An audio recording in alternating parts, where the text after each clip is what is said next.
The Prabhupada Connection. Causeless Mercy. 113. Srila Prabhupada Murti, Istanbul, Turkey. Prabhupada arrives in Istanbul. By Nararatna Das. How can Prabhupada arrive in Istanbul? I hear some of you say. Let me share this wonderful pastime with you. Around winter of 2006, a local devotee wanted so much to have Srila Prabhupada's Murti here that she offered to pay half of the cost. Jumping at the chance of seeing this long-awaited desire manifest, I sent out an internet message asking if devotees could help us get the Murti here. One American claimed he could accomplish this for about 2,000. While contemplating how to raise so much Lakshmi, we were saved by a devotee who informed us that this person had cheated the Scottish Yatra. He didn't have Prabhupada's Murti at all. Sadness was lifted, though, by a letter from Bhaktisiddhanta Prabhu, based in Vrindavan, offering us the Murti for 1,700. The price for us was still too great, but we wanted him here so much.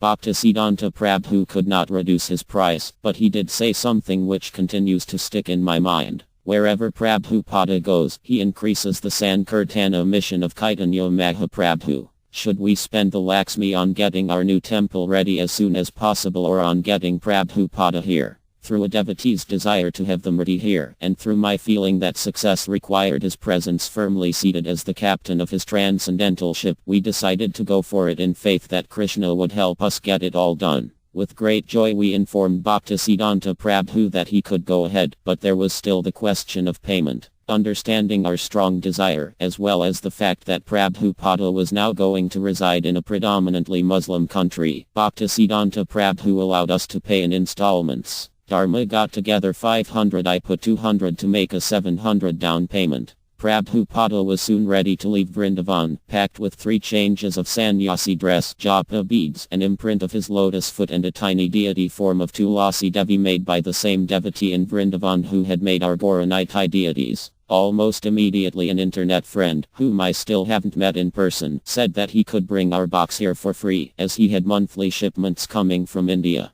We were excited that Prabhupada was going to be here soon. Our place was a mess. Where would Prabhupada stay? There was no clean, comfortable place as yet. It was like a building site here. I didn't feel comfortable about this, but an answer soon came. Listening to CDs of devotees relating their personal exchanges with Srila Prabhupada, I heard devotees talking about how Prabhupada was so eager for the Bombay and London temples that he had come to live among the noise and mess just to inspire completion of the work. Prabhupada's Murti was delivered to the shipping agent, and there were constant emails back and forth. The shipping agent announced that he would not ship the box, fearing that its contents were dangerous. My friend here was confused. While he thought my intentions were honest, at the same time he had long worked with this agent and trusted him thoroughly. Knowing of Srila Prabhupada's position as founder of the Hare Krishna movement, the agent feared he could lose his business connections here by sending the Murti to a mostly Muslim country. Our service continued, but we could have felt better with better news.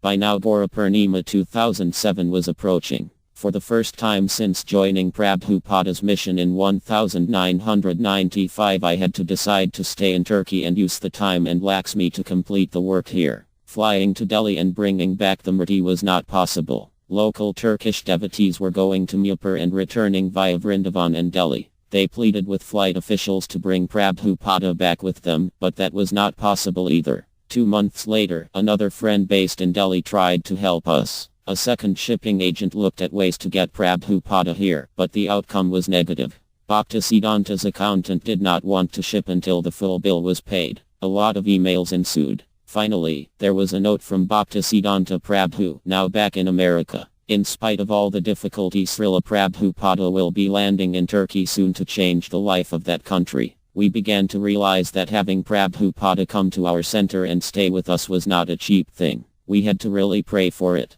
We began to feel a bit hopeless. We had a heartfelt desire to associate with Prabhupada here and serve him daily in his personal manifest form, but Krishna just was not allowing it. Then we got uplifting news from my spiritual birthplace, Mupur. A devotee loan of 500, hand-delivered to Vrindavan, solved the problem with the accountant. 4 weeks before Janmashtami 2007, a shipping agent said that shipping by boat would be cheap but time-consuming, while shipping by air would be very expensive but quick. Both paths had the same problem of Turkish customs clearance. We might end up with Prabhupada stuck in customs and having to be returned due to being a religious figure. Finally, a ray of hope opened up.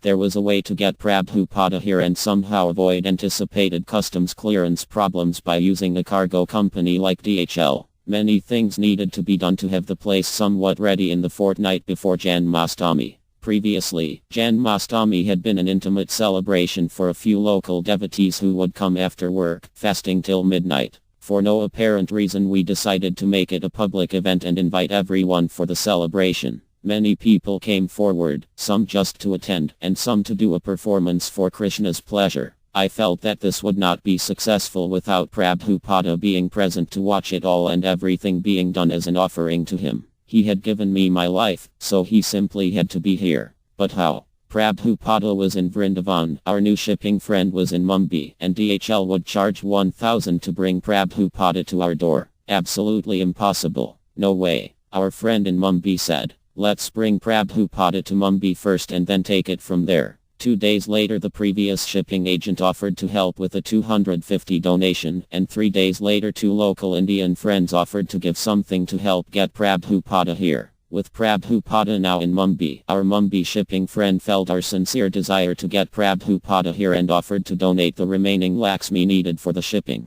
I pushed my luck and said, "We simply have to have Prabhupada here for Janmashtami. We cannot be without him." He coolly replied, "No way." I pleaded with him, "Okay, you just send as quickly as possible. When you send a parcel, an internet tracking system enables you to follow its movement. Every 3 hours we were checking the latest position, absolutely excited, hearts in our mouths, paintbrushes in our hands and running around like crazy to get things ready. In fact, Prabhupada has sometimes asked, why is it that everywhere I go seems to smell of fresh paint?" From the tracking data we learned that on August 31, 2007, the Murti departed the DHL facility in Mumbai. 3 days later he was in Heathrow Airport in Great Britain, and 11 hours later he departed another DHL facility in the East Midlands, UK. What was Prabhupada doing in England? Was he visiting Sri Sri Radha Lundanisvara? 2 hours later, in the middle of the night, he was in Brussels, Belgium. It was the morning of Janmashtami. We were expecting guests at 7 p.m. We hoped in vain that he might arrive for the evening festival. The next day was a Wednesday, and Dharma and I were preparing to make an offering to Srila Prabhupada in his photo form.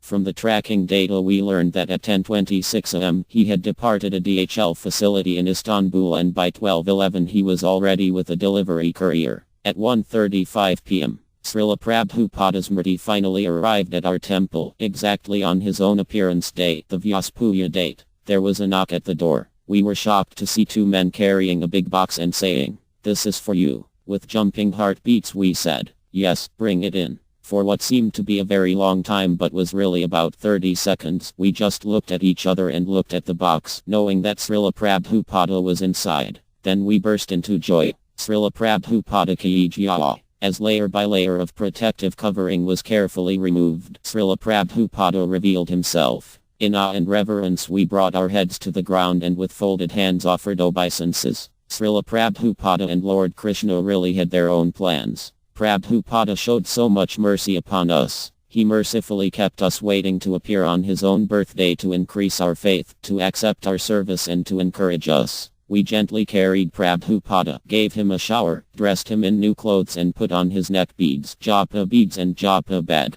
We placed him lovingly on his Vyasasana and worshipped him with tears in our eyes. These were the most beautifully intense 3 hours of my life, and we had the most sublime Vyasa Puja I had ever experienced. Fully focused on Prabhupada, we sang as we do every morning, Shri Guru Karana Padma. There was not even a second when the mind wandered elsewhere. This is a historic part of our Krishna consciousness history. The arrival of Prabhupada in Istanbul to further his desire to give conditioned souls shelter, guidance and the chance to go back home. As Srila Prabhupada says, to the degree that you are with Krishna, he is with you. My realization. To the degree that you are with Srila Prabhupada, he is with you. My service to Srila Prabhupada is simple. To bring lost souls to Srila Prabhupada's sheltering lotus feet and guidance. As he says, kindly help me. This is my request. Print many books in many languages and distribute throughout the whole world. Then the Krishna consciousness movement will automatically increase.